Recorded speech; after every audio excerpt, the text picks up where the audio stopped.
Bonjour et bienvenue dans Good Morning Fantasia. Dans cet épisode, je vous parlerai de Métaphysique du vampire de Jeanne de Bath aux éditions Ad Astra. Éditions qui ont aussi édité des nouvelles de Tashima de Adriana Lorusso, excusez-moi, et Les Pilleurs d'âmes de Laurent Wall. Donc, Jeanne est un auteur de SF qui a commencé avec La Vieille Anglaise et le Continent aux éditions Griffes d'Ancre, qui ont été réédités chez Folio SF, avec d'autres nouvelles de stratégie du réenchantement, toujours chez Griffes d'Ancre. Et elle a aussi édité Plaguers aux éditions Atalante. Donc, Métaphysique du vampire.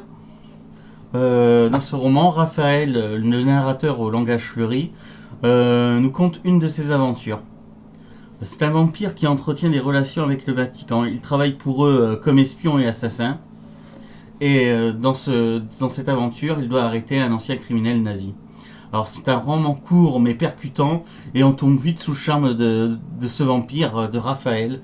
Je pourrais vous en parler des heures, mais je pense que le meilleur moyen de vous en parler, c'est d'en lire un petit passage.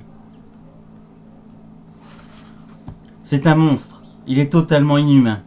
Putain, la prochaine fois qu'on me sort une connerie de ce genre, je jure que j'ouvre mon cran d'arrêt et que je donne une leçon d'humanité bien comprise à l'abruti qui l'aura proférée. Je ne me rappelle pas d'avoir entendu parler de monstres canins ou félins. La monstruosité, c'est une caractéristique typiquement humaine. Les tigres ont juste faim, eux.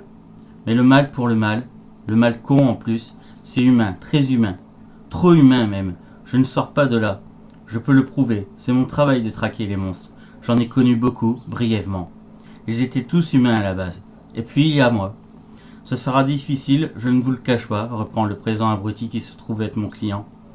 Il a fait détruire les documents le concernant avant de disparaître. Nous n'avons que de vagues descriptions à vous fournir.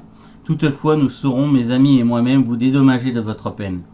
Il me dit ça d'un ton royal, avec une hauteur qui peine pourtant à dissimuler le malaise que mon physique instille dans son inconscient.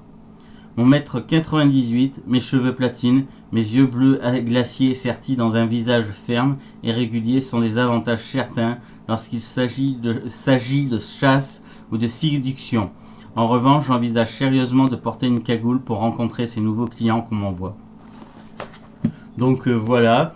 Pour le prochain numéro, je vous parlerai de Wasberg, qui a du mal à s'y ficher, mais il va y arriver. De Wasberg, de Cédric Ferrand. Très bon roman d'ailleurs. Donc à la semaine prochaine.